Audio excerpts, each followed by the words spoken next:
Some viewers may find the following video disturbing. Viewer discretion is advised. Hey everyone, welcome back to Board Games Unlocked, and Devin and I are continuing Aeon Trespass Odyssey. We are in the middle of the tutorial right now, going into round 4. So, let's go ahead and just do this, shall we? The Doom that came to Crete. Pretty sure it's Crete. Crete. I know it's not that. I hope it's not. Basically, all of my Greek knowledge comes from when I read the Odyssey back in high school. Yep. So, 13 years ago. Okay. And Hades. Fair enough. So that's a little more recent. That is more recent, and that's where I'm getting most of my pronunciations. Yeah, I remember I read it. We had a films class, and he had us read it there in college. It's not bad, but man, it's like it's an ordeal. I bet you I'd like it a lot more now, but when you're in high school, it's like I'm all horned up. Yeah, all the I'm not focusing on this at all. There are fortifications on the small rocky islands, but they were abandoned long ago. Strange for a seafaring empire to leave its flank exposed like that. Thankfully, not far from the ruins, you find a tiny fishing village. The people there are more than eager to tell you what fate befell Crete. After you hear the tale, you begin to wonder if it was a good idea to come here. Then you remember, you didn't have a choice. Set sail! Boom. Right there. Oh no! Well, we'll go over this. Take the shape of things to come cycle 1 Doom card and place it below the map. Will you hand me the shape of things to come, which is that one? The shape of things to come. So this is the Doom card that it is telling us to get with side 1A, and read it aloud. All is not well on Crete. In the absence of Minos, dissent grows. The understaffed Horned Guard struggles to keep the peace after years of oppressive rule. In dawn's gray mist, primordial silhouettes are seen cresting the mountain ranges. Too far to be a threat, too close to completely expel them from the mind. You start to notice strange geometric graffiti adorning the walls and abandoned temples. You hear whispers of change coming from inland.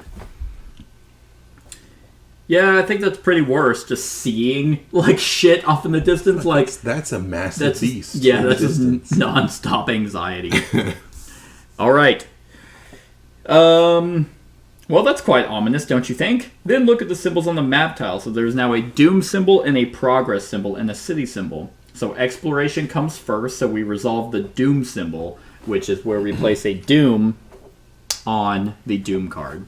So rules: when an Argonaut gains the Maze-Touched Affliction, we place 1 Doom token on this card, once per campaign. And gaining Doom makes your journey harder and brings it closer to a gruesome end. Each time you gain Doom, you must place 1 Doom token on here. When there are 5 or more tokens, we flip it to its side 1B. And we place excess Doom on side 1B. So this is another way the campaign can end, which is probably where it says somewhere on here. But I'm not going to read everything word for word. Basically, this is also kind of a timer. And Doom tokens, there's Progress tokens down here and Doom tokens over there. Doom tokens we get every single time we land on a tile with it. Progress tokens we do not. So at the end of every single round, these tiles become explored. So you can only get a Progress token from an unexplored tile once. Doom is not the same. So you don't really want to backtrack a whole lot. Yeah, you resolve a Doom symbol each time you enter a map tile, showing it even if this map tile has already been explored. Then it's time for Progress symbol. This symbol tells you to gain a Progress token. Usually you place Progress tokens on a story card, which are the mirror opposite of a Doom card. Story cards chart your main goals for the cycle. They inform you of the progress you've made in the main storyline. However, you've yet to receive your first story card. Yeah, and it talks about explored and unexplored tiles. There's no real way to denote explored tiles. Basically, if it's face up, we've explored it. Which is kind of why saving the game is a little bit difficult in terms of the tiles. Because it's like, well, shit, which ones have I been to? Okay, so instead, take out the Inward Odyssey Truth of the Labyrinth. Inward Odyssey. Yeah, thank you. Which is that, and then we'll read it. You won't get to use it yet either, but whenever you gain progress, you may always place it on an Inward Odyssey, and we'll do that now. But You know precious little about the grand vessel you call home. Who built it? For what purpose? How did you come to be on board? There are vast spaces below deck, more than should be possible, even taking into account the massive size of the ship.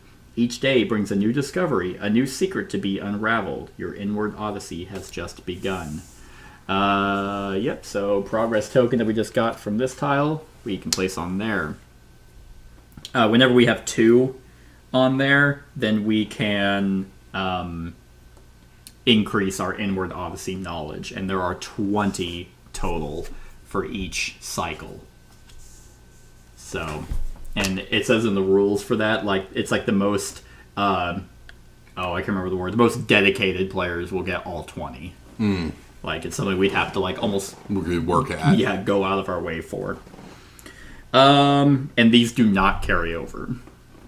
So what if we only got 10, we wouldn't know what the other 10 were. You don't have any technologies to use here at the moment, so this city is dormant and it won't have any effect. Well, there's nothing left to do in this map tile, so we proceed to round 5. But it does update the round sequence, so now after story events, we do doom events. And then the end. If you are on an unexplored tile, it becomes explored. Inward Odyssey is a special story card. If a doom card tells of the villain's side of the story and normal story cards are your main quest, then Inward Odyssey is the story of the Argo itself. Its crew, the Argonauts, and the Titans. Every cycle has its own Inward Odyssey with 20 adventures in each cycle. Yeah, so whenever Argo knowledge is an abstract representation of the general world knowledge and knowledge about the Argo gained, you never spend or lose it. Each time you gain Argo knowledge, we go on a special inward adventure. So these adventures are tied to the Argo itself. Yeah, when you gain progress, you may put it on the Inward Odyssey instead of the normal story card. Every 2 progress on it immediately are converted into a +1 Argo knowledge. So that's that.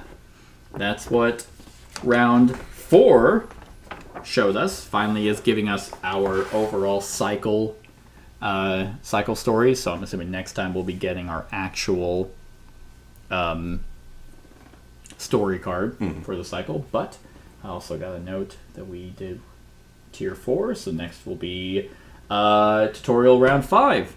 Okay. Another short one. Might be a breath of fresh air. Not every video needs to be 2 hours. But continuing on to round 5 next time.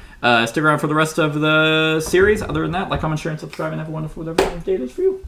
Hey everyone, thank you for watching, and I really hope that you enjoyed the video. If you would like to see more of my content, go ahead and click that subscribe button and the bell to be notified whenever I upload any new content.